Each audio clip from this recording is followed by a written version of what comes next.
السلام عليكم ورحمة الله.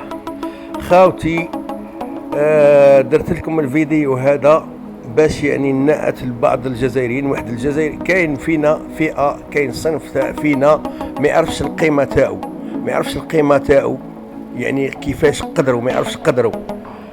يشوف الأجنبي يتخلع ويحط روحه تحت الرجلين ويقول له اعفص عليا اطلع فوقي، معناتها ويتخلع من الأجانب وما يعرفش قيمته. انا درت الفيديو هذا باش نعاتلو. شوف يعني، شوف يا جزائري، افتخر بجزائريتك، افتخر بالجنسية تاعك، افتخر بالاصل تاعك. انك ابن الشهداء، معناتها ولاد الشهداء. احنا ولاد الشهداء، يعني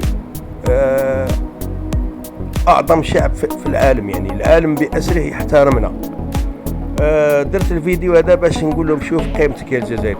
اكبر الدول في العالم واعظم الدول في العالم واقوى الدول في العالم يحترمونا احتراما لا مثيل له. يعني شوف القدر وشوف الاحترام وشوف كلش. الشعوب، كاع الشعوب تحترمنا، وإحنا ما نحترموش رواحنا وما نعرفوش قيمتنا.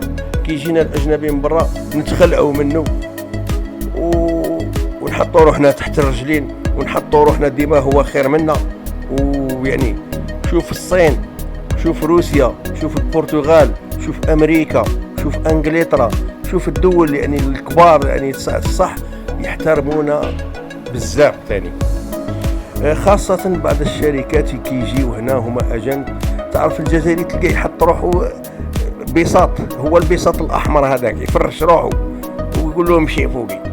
سبحان الله، فيق مع روحك، طلع قدرك، دير قدرك الامر، دير قدر الامرك، دير قدر الامرك وفهم قيمتك وعرف قيمتك. هذا الفيديو درته على جالتك انت اللي ما تعرفش القيمه نتاعك. طلع قدرك الفوق. احنا الحمد لله عندنا شركات البرة وعندنا شركات في الدول الخارج، والحمد لله شفنا الاحترام كيفاه يقدرونا، كيفاه يحترمونا. ما قلت لكمش انا ما تقدروش العباد وما تحترموش العباد، لا، يعني دير قيمتك بصح احترم الناس واكرم الضيف. بيان سور اكرم الضيف واحترم الناس واحترم الاجنبي واحترم السائح واحترم كلش، وانما دير قيمه لروحك. برك طلع قدرك الفوق، راهو قدرك راهو عالي. انت tu n'es pas n'importe qui، راك جزائري، tu es un Algérien le fils des martyrs. فهمت؟ اتمنى تكونوا فهمتها يا جزائري اللي ما تعرفش القيمه تاعك. حاشا، فينا الكثير من اللي يعرف قيمته وكل شيء. شكرا وسامحوني اذا كان قلقتكم في هذه الهضره.